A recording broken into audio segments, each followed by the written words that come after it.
Hello दोस्तों। आज है हनुमान जयंती और कहते हैं कलयुग में एक ही जीवित देवता है, वो है हनुमान जी। चैत्र शुक्ल पक्षमी को राम जी का जन्म हुआ था और पूर्णिमा को हनुमान जी का। भगवान हनुमान जी से जो सीखना चाहिए वो है निर्भय रहने की कला। हनुमान विश्वास के देवता हैं। विश्वास दोनों तरह से हो, परमात्मा पर भी और खुद पर भी, बाहर भी और भीतर भी। भरोसा ही एकमात्र चीज है जो सूर्य को मुंह में रख लेने से लेकर समुद्र को लांघने तक का काम करवा सकता है। इंसान के जीवन में 3 तरह के भाव होते हैं। पहला खुशी, दूसरा शोक, तीसरा भय। खुशी यानी कि हर्ष, शोक यानी कि दुख, भय का मतलब है डर। डर ही सफलता के रास्ते की सबसे बड़ी रुकावट है। डर असफलता का भी हो सकता है, सफलता को बरकरार रखने का भी है। भय बाहरी भी हो सकता है और भीतर का भी। डर कोई भी हो, ये हमें जिंदगी में आगे बढ़ने से रोकता है। भगवान हनुमान जी से सीखें कैसे अपने ऊपर डर को हावी होने से रोकना है। रामायण का एक किस्सा है जिसमें रावण ने सीता का हरण किया तो उनकी खोज में राम और लक्ष्मण जंगल में भटक रहे थे। सबरी के कहने पर वे सुग्रीव से सहायता मांगने गए। सुग्रीव अपने भाई बाली से बचने के लिए ऋषमुख नाम के पहाड़ पर रहते थे, क्योंकि बाली एक सांप के कारण इस पहाड़ी पर आ नहीं सकता था। राम और लक्ष्मण को ऋषमुख पहाड़ की तरफ आता हुआ देखकर सुग्रीव घबरा गए। उन्हें लगा कि बाली खुद तो आया नहीं, उसने मुझे मारने के लिए योद्धा भेज दिए हैं। सुग्रीव ने हनुमान से कहा कि उनकी रक्षा करे। हनुमान ने जवाब दिया कि बिना सोचे विचारे वो लोग कौन हैं, कोई फैसला नहीं करना चाहिए, पहले उनके पास जाकर ये पता करना चाहिए कि ये दोनों है कौन। हनुमान जी ने अपना रूप बदला और ब्राह्मण बनकर राम लक्ष्मण के पास पहुंचे। जब बात की तो पता चला कि ये वही राम हैं जिनका नाम हनुमान दिन रात जपा करते हैं। वे दुश्मन नहीं हैं, सुग्रीव से मदद मांगने आए हैं।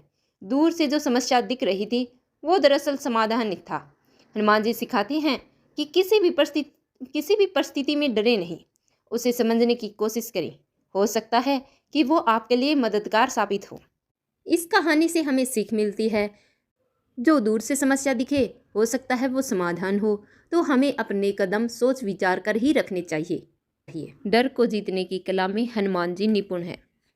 कई घटनाएं हैं जिन्होंने उनके मन में भय पैदा करने की कोशिश की, लेकिन वे बुद्धि और शक्ति के बल पर उनको हराकर आगे बढ़ गए। डर को जीतने का पहला मैनेजमेंट फंडा यहीं से निकलता है। अगर आप विपरीत परिस्थितियों में भी आगे बढ़ना चाहते हैं तो बल और बुद्धि दोनों से काम लेना चाहिए। जहां बुद्धि से काम चल जाए वहां बल का उपयोग नहीं करना चाहिए। रामचरितमानस के सुंदरकांड का प्रसंग है। सीता की खोज में समुद्र लांग रहे हनुमान जी को बीच रास्ते में सुरसा नाम की राक्षसी ने रोक दिया। हनुमान को खाने की जिद करने लगी। हनुमान ने बहुत मनाया लेकिन वो नहीं मानी, वचन भी दे दिया, राम का काम करने के बाद तुम मुझे खा लेना, पर वो फिर भी नहीं मानी। राम का काम करके आने दो, सीता का संदेश उनको सुना दूं, फिर ही आकर आपका आहार बन जाऊंगा। सुरसा फिर भी नहीं मानी। वो हनुमान को खाने के लिए अपना मुंह बड़ा करती, हनुमान उससे भी बड़े हो जाते। वो खाने की जिद में अड़ी हुई थी, लेकिन हनुमान जी पर कोई आक्रमण नहीं किया। ये बात हनुमान जी ने समझ ली। बात मुझे खाने की नहीं है, सिर्फ ईगो की समस्या है। तत्काल सुरसा के बड़े स्वरूप के आगे उन्होंने खुद को बहुत छोटा कर लिया। उसके मुंह में से घूम कर निकल आए। सुरसा खुश हो गई, आशीर्वाद दिया, लंका के लिए जाने भी दिया। जहां मामला ईगो के सेटिस्फैक्शन का हो वहां बल नहीं बुद्धि का इस्तेमाल करना चाहिए। ये हनुमान जी ने सिखाया है। बड़े लक्ष्य पाने के लिए अगर झुकना भी पड़े आप झुक जाइए। दूसरी बात भी इसी रास्ते में घटी। समुद्र लांघकर हनुमान जी लंका पहुंचे। लंका के मुख्य द्वार पर लंकिनी राज नाम की राक्षसी मिली। रात के समय हनुमान छोटा रूप लेकर लंका में प्रवेश कर रहे थे। लंकिनी ने देख लिया और उन्हें रोक लिया। यहाँ पर स्थिति दूसरी थी। लंका में रात के समय ही चुपके से घुसा जा सकता था। समय कम था। हनुमान ने लंकिनी से कोई वाद विवाद नहीं किया, सीधे ही उस पर प्रहार किया और लंकिनी ने रास्ता छोड़ दिया। जब मंजिल के करीब हो, समय का अभाव हो और परिस्थितियों की मांग हो तो बल का प्रयोग अनुचित नहीं है। हनुमान जी ने एक ही रास्ते में आने वाली 2 समस्याओं को अलग अलग तरीके से निपटाया। जहाँ झुकना था वहाँ झुके, जहाँ बल का प्रयोग करना था वहाँ वो भी किया। सफलता का पहला सूत्र ही ये है कि बल और बुद्धि को हमेशा संतुलन में होना चाहिए। दोनों में से एक ही हो तो फिर सफलता दूर रहेगी। अब हम चौथी कहानी जो हमें हनुमान जी पढ़ाते हैं उसके बारे में सुनते हैं। तीसरा प्रसंग है कि सीता जी से लंका की अशोक वाटिका में मिलकर हनुमान जी ने पूरी वाटिका को उजाड़ दिया। रावण के बेटे अक्षय कुमार को भी मार दिया। मेघनाथ ने उन्हें नागपाश में बांधकर रावण की सभा में प्रस्तुत किया। सभा देखकर हनुमान आश्चर्य में पड़ गए। रामचरितमानस के सुंदरकांड में ये सब कुछ मिलता है। रावण की सभा को देखकर हनुमान को आश्चर्य हुआ। ऐसा प्रताप जिसका बखान संभव नहीं। देवता और दिक्पाल हाथ जोड़े खड़े हैं, डरे हुए केवल रावण की भ्रुकुटियां को ही देख रहे हैं।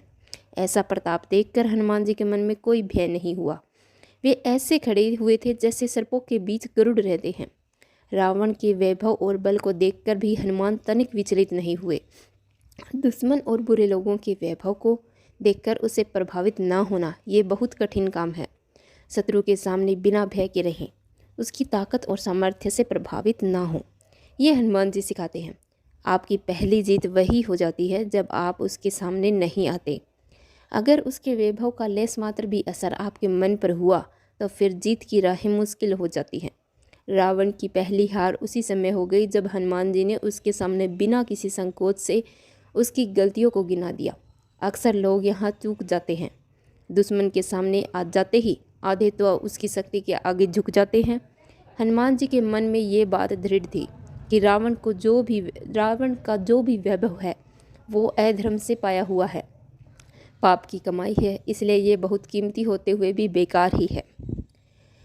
आज के कॉर्पोरेट कल्चर में भगवान हनुमान जी के ये गुण सीखना काफ़ी ज़रूरी है। सीता जी की खोज में लंका गए हनुमान ने जब विभीषण के घर के बाहर तुलसी का पौधा, सात्विक तथा धनुष बाण के चित्र देखे तो समझ लिया कि ये राक्षसों के शहर में किसी सज्जन व्यक्ति का घर है। उन्होंने विभीषण से दोस्ती की और बातों बातों में उन्हें भगवान राम के गुणों के बारे में बताया। सीधे ये नहीं कहा कि तुम हमारे खेमे में शामिल हो जाओ, बस विभीषण के मन की उत्सुकता का एक बीज बो दिया। जब रावण ने विभीषण का अपमान कर उसे लंका से निकाला तो विभीषण को हनुमान की कही हुई बात याद आई। श्री राम अपनी शरण में आए हुए हर व्यक्ति की रक्षा करते हैं। वो सीधा राम की शरण में पहुँचे।